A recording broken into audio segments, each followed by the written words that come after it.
This girl actually moved her bed into the air, all just so she could have a private space where nobody would bother her. First, she completely cleared out the storage room and gave it a thorough cleaning. Then she welded a bed frame that would hang in midair, adding 2 steel beams in the middle for extra support. Next, she drilled into the wall, added support posts to the ceiling, and used expansion bolts to firmly secure the bed frame to the wall. Safety was clearly the top priority. She covered the frame with white boards to create the bed platform, then used fire-resistant panels to enclose the underside and the wall. She even left space for a cute little window. After painting the walls white, her cozy little floating bedroom was finally starting to take shape. But once she looked around, she realized the entire room still looked old and run down. Since this was going to be her secret hideaway, she decided to fix up the rest of the walls too. Finally, she decorated everything with stickers she liked, and her floating bedroom was officially complete. But on her very first night, she realized there was a problem. Sleeping on a bed suspended in the air felt way too unsafe. What if she rolled off? And getting up to use the bathroom in the middle of the night was a huge hassle, so she decided to build version 2.0. First, she sketched out a staircase on the wall and marked the cutting lines. Using a circular saw,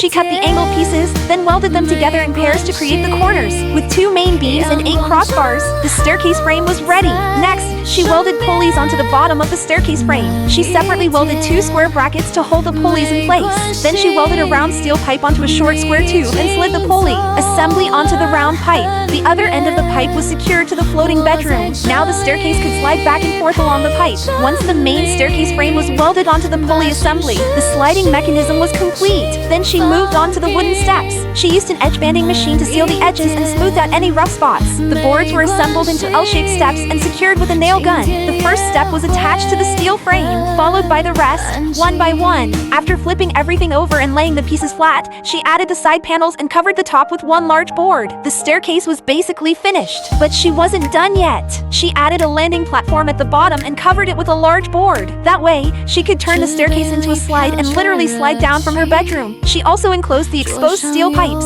and the staircase and slide combo was officially complete. Of course, she wasn't about to waste the space underneath the stairs, so she built a bookshelf. She cut the wood, assembled it into a triangular shape, added a back panel, and slid it right underneath the staircase. Finally, she added a handrail to the stairs using steel pipes and secured everything in place. Instead of covering the pipes, she simply coated them with rust-resistant paint and added the finishing touches. Would you actually dare to spend a night in a floating bedroom like this? And if it were you, would you take the stairs or the slide to get downstairs? 也可以先照顾自己。